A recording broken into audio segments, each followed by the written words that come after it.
All right, Carlos, we want to start with your first swing here from the left side. Um, I'm just going to go ahead and run this in slow motion and let's take a look at your setup.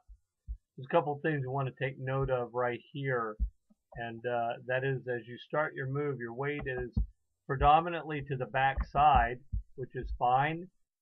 And even in this situation where your hands are loaded, you have a nice comfortable front elbow slot, which is going to be somewhere um, right here. This elbow slot looks really comfortable right here. Right now, your elbow can be up or down. That's a style process. I would note that your back foot is facing a little bit back toward the catcher like that, and would probably be better served either straight forward like this or even slightly inward. That's going to allow you to have freer opening motion with your hips. You'll be able to open your hips a little easier that way. So now we're going to run this forward just a little bit more, and you reach this point. Now, I want to make a note right here, and this is really, really important to your swing. When you reach the point where your front heel has dropped, and I'm going to put a box around that so you can see it, that front heel's down and this back heel is not up. That's going to cause you to have a very difficult time getting this back knee headed toward the pitcher. You want this back knee to be going this way toward the pitcher, right? So that back heel being down on the ground locks you down or locks your hips from opening fully. And I'll show you what becomes of that here as we move forward a little bit, frame at a time.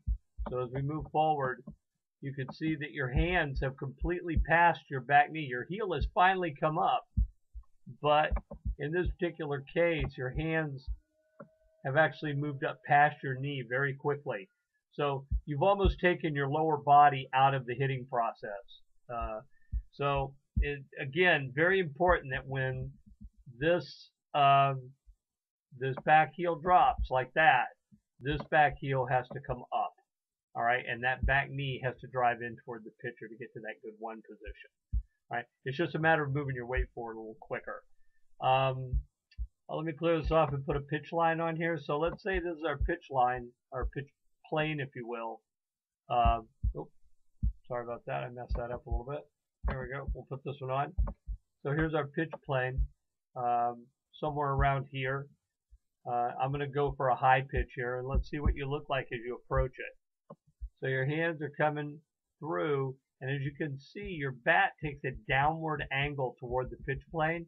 It gets on plane very late. Very late. You're still not on plane here. The bat's well off your shoulder, and you have very little chance of hitting a ball on this plane. Right? The other thing I would note is as you finish your swing, your front leg, as you finish, stays bent. And that's because you're pushing forward a little because that back heel didn't get up early enough. You're pushing a little forward, and that's why that happened. So in this particular case, I would say it's very important to have a comfortable setup and make sure that that back heel at heel plant gets off the ground sooner and that back knee can come in toward the pitcher more. Your hands here are way out in front of your lower body, and your front knee is finished in this position because you're lunging forward a little because you're turning so hard on the back foot to get your hips cleared because your heel stayed down. So that said, let's take a look at what your left hand swing looked like after the training. All right, so I'm going to bring this back and we can compare and contrast. Okay, so here's our left hand swing after the training. Let's roll this up a little bit and get into a position to hit. Okay, so here we are. In this particular case, again, very comfortable front side elbow slot. Your back elbow is actually down just a little bit, which is good to see. And so you are in a good position to move. So if I bring this forward just slightly, okay, to heel plant, I want you to take note of the fact now your back elbow has come up, but I want you to take note of where your back heel comes up. See how it gets up really quick. Heel drops and heel comes up. Now, still maybe not as quick as we would like. It'd be better if this came up a little bit quicker, but in this particular case, you are moving, you're getting your back heel up and your hips are out in front. And in this, you can see here when you do that, how this front side, your hips clear out faster and this front side firms right up. Okay, you're still pushing a little. This would be a little better if we had a little more bend in that back knee, say something like that. So if we had a little more bend in that back knee, that would be a little bit better. The way you do that is you concentrate on straightening your front side leg, your knee, and pushing your front hip back toward the catcher and not driving so hard with your back foot and leg pushing your front hip forward.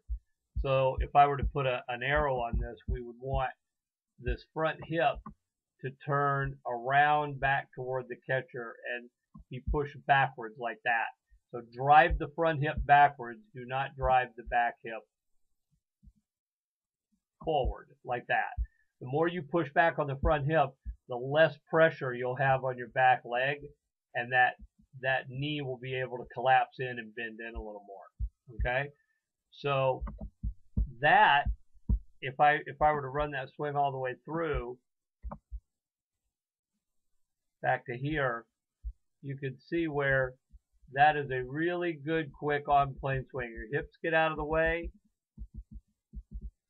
Your hips get right out of the way and your hands get on plane and you drive right through the ball. No problem. Very squared up. You notice here that your bat, I want to make a note of what this looks like on this side. See how your hands drop down. Your hands are going, put them on them. Okay? And they're actually going to travel in a position like, kind of like this. Right? So we'll run that up. Boom, boom, boom, boom, boom. And you get flat really late. Okay? Your bat comes down really, really late. See, it makes your bat take a downward swing toward the pitch plane. Whereas over here, if I do that same, if I look at how fast you plane out over here and how quick your front elbow comes up, watch the difference. Look how fast that back elbow drops and where your bat is here. Your bat is actually on this plane right here. Immediately. That's your bat line right there, as opposed to being here. So you really got that bat flat fast and attack that ball on a really flat plane. So if I look at that, it's kind of like, all right, so there's my pitch plane, and your bat just blasts right through that plane. Really, really good. Much better on this swing. Much, much better. So what I'd like to do now, Carlos, is keep this here, keep this second swing here, and take this first swing, and I'd like to put you side by side with Joe Mauer so we can see how you compare and contrast. In this particular case, you will see, if I bring you back to your hitting stance, you and Joe Mauer actually look very, very similar in your stance. Your hands are a little higher and you tend to rock your hands up a little higher when you swing. I don't think that's completely necessary, and I'll show you the difference between the two of you here in just a second. But if I bring you forward to your launch point where you are striding to the ball, you can see how high your hands are at heel plant. So at your front heel plants and your back heel comes up, your hands are very, very, very, very much above your shoulder line. If I bring Joe Mauer up to that same position, you can watch here, when I bring him up to that same position, heel plant, back heel up. And I want you to look at where his hands are. Look at it. It's very important to note here that these hands stay in this around the armpit position, unlike yours that are very high. If I was going to hit a ball up here at my eye level, way up here, this would be a good place for my hands. But since the strike zone is somewhere in, this area right here, right? That area right there to this area right here, right? I don't need my hands that high above the strike zone to get on plane, right? The ball's going to be traveling somewhere in this spot right in here, right? So as the ball makes its approach somewhere in this plane, I want to make sure that I can get on plane quick. So there isn't really a reason to keep your hands that high. Other than that, if I clear this off and I clear off Joe Mauer, you can see that both of you look, as I bring you just a little bit farther forward, both of you look very similar. Back knee is moving in toward the pitcher right here. Same thing with Joe Mauer here. You're creating some separation between your lower body and your upper body. All right. Your front heel's down, your back heel's up, and you're ready to hit the ball as you're going to your launch point, or impact point, I should say. So as you watch Joe Mauer come around to impact, so here's his pitch plane right here, coming to the ball, somewhere right around there. He's going to try to stay on that plane with his bat, which he does very, very well. And the ball gets hit properly, okay? Back knee is hinged, front knee firm. Right. If I bring you around to the same side, here is your pitch plane. It's a little bit more pronounced, about like that, right? But look, your back knee is hinged, front knee is firm as you're going around through the ball, and you make good impact and you stay on the plane of the pitch. Very, very good. Very similar. You hit a little higher pitch than him, but very similar and very well done. I noticed on your films on the right side, I'll do another one on the right side, that you look very, very similar.